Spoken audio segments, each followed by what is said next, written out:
So what I'm going to show you is how to set up a enteral feed for a nasalduodenal or duodenal tube via a Nutricia FlowCare Infinity pump.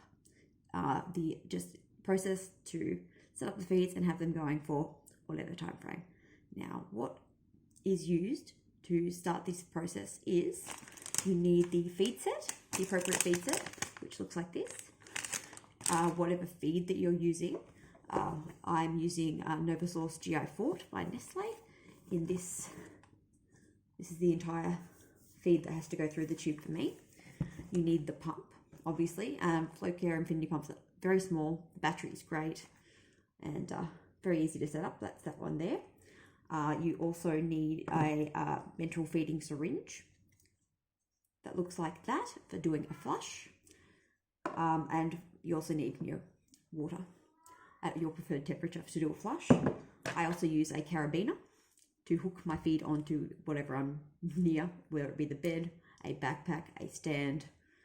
The feed needs to be usually above the pump to make sure it keeps going. There's no kinks, it doesn't beep you with alerts all the time. So now, before you set up your free feed, the first thing you do is you have to do a flush, clear the line, make sure it's all well and good. So to do that, it's 50 mils of tap water, cold water, hot water, medium water. I actually wouldn't recommend too hot water through the syringe.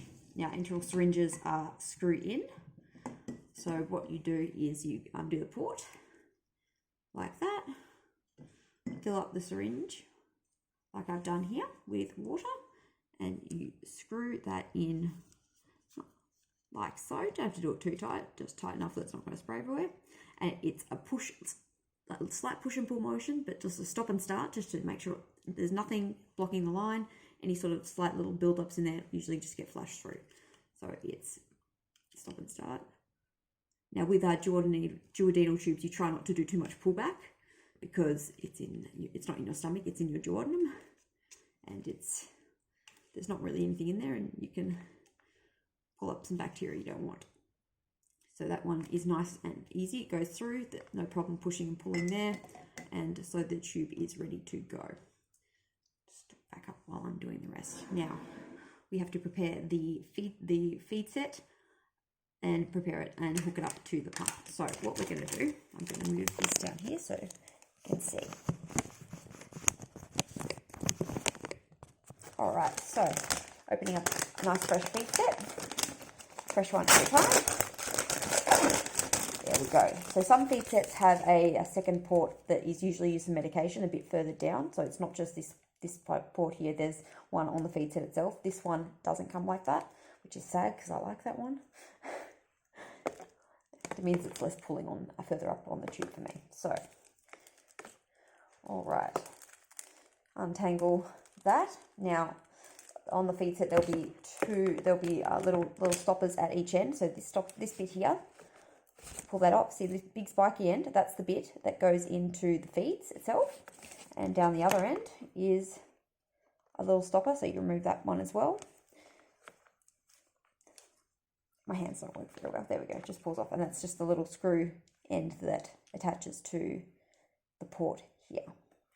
Now, the first thing we do is we open up our feeds. So feeds are different. Sometimes it comes in a bag. Sometimes it comes in a bottle. Last time I've used bags before, and you usually have to fill up the bag itself, and it usually has and attaches to the feed set. This one is very handy dandy. If you have a look here, just screw this end off like that. And the little port there matches this little here. So put it in, screw it in, you'll hear a pop, which means it's popped through the seal. Screw it nice and tight. There we go. And then what we want to do is we want to attach it to the pump. So I'll try once again to put this up a bit further. There we go, so we can see. So what we do is we open up the Infinity pump like that. Now it's very, very simple because there's not much to it. So this loop it's very elastic there. It goes over that, and you pull it and click it in place so it matches there. It's kind of like Lego. So I'll try and do it here. So I'll pull that over that, and then I pull that till it locks in place. as so. Just make sure it's nice and done. Trust me, it'll beep if it doesn't like it. And you close that up there, and the in and out tubes are labelled there, so they just go through those little holes. Now, what you do is you turn on the machine. You have to press it in and hold it. Beep, beep. There it goes. All right. Once it's finished powering up, what we have to do is we have to fill the set. So basically, we have to pump the air out of here and replace it with feed, so that air isn't being introduced into my digestive tract. Not particularly pleasant. It could cause a problem depending on what you're using the feeds for. So to do that, what happens is you press the fill set button. You have to hold it down till you hear that. And what it's going to do is get feed and pump it all the way up to the end there. Sometimes it goes to the end, sometimes not quite, but try and get it as close to the end as you can. You can see, there we go, you can see the feed coming through now, so it's going through the pump. You'll see it come out the other end in a sec. Put that against me, I'll move it back up here now.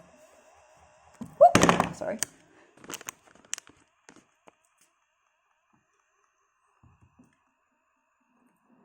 going up. It's a little time, but I'd rather do this than have the air introduced to my stomach and explode or something like that.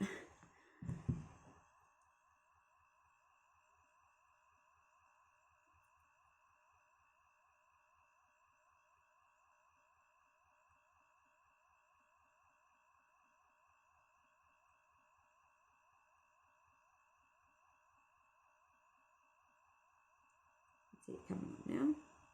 And here it comes. Sometimes it stops just before, sometimes not. I don't like to risk it. Oh, there we go. It stopped just before. There's still a little bit left. So what I'm going to do is manually do it. So you just click it again, hold it down, start another fill set. And if you hit the button one more time, it'll stop it. So there we go. Nice and close to the end. So what I do now is I unscrew the port. Nice and clean there after the flush. Now I don't want to. It's a bit finicky. Don't quite know sure if it's mine or if it's just these types of fill sets or Nutricia or what. But you don't want to do it up too tight because there has been several times I've had to use pliers to undo it, even if it's not done tight. So you just want to do it just till it's secure. It doesn't leak, so don't stress. I was worried about it. You know, if I don't do it tight enough, it'll leak. It doesn't. It's worse when you have to get pliers and pull at it because it freaks people out. It can go wrong. Hence, see this plumbing tape fix here? This is what happens if you pull too hard. Dev has to fix it with plumbing tape, or it has to be replaced.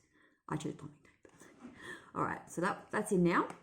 Now you can. This is already pre-programmed to 55 mils an hour. That's my tolerance level. So that can be chopped and changed now with that. There's a milliliter button. That button goes up and down. You can just change the per hour there. And that would be that number there. So you can see 55 there. Once it's ready to go, what we do is we hit the start stop button until we see that little circle go around there. That's running. That's all good. Basically, that will run until this feed runs out.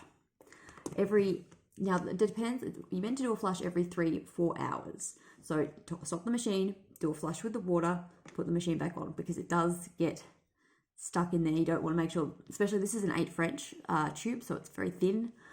There can be like a feed build up.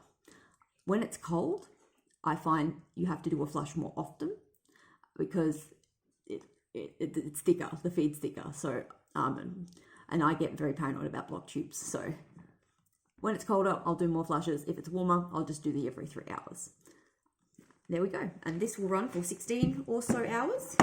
I will either wear this in a backpack around the house, attach it to my bed when I sleep, making sure that I'm on a 90-degree angle to prevent aspiration. I usually do that with a big foam pillow, big wedge, or in a backpack, or I put it on a chair next to the couch. There's a million and one days. Sometimes people get a stand, but I think they're all fancy. That is how you set up a Flowcare Nutricia Infinity pump. Hope you enjoyed.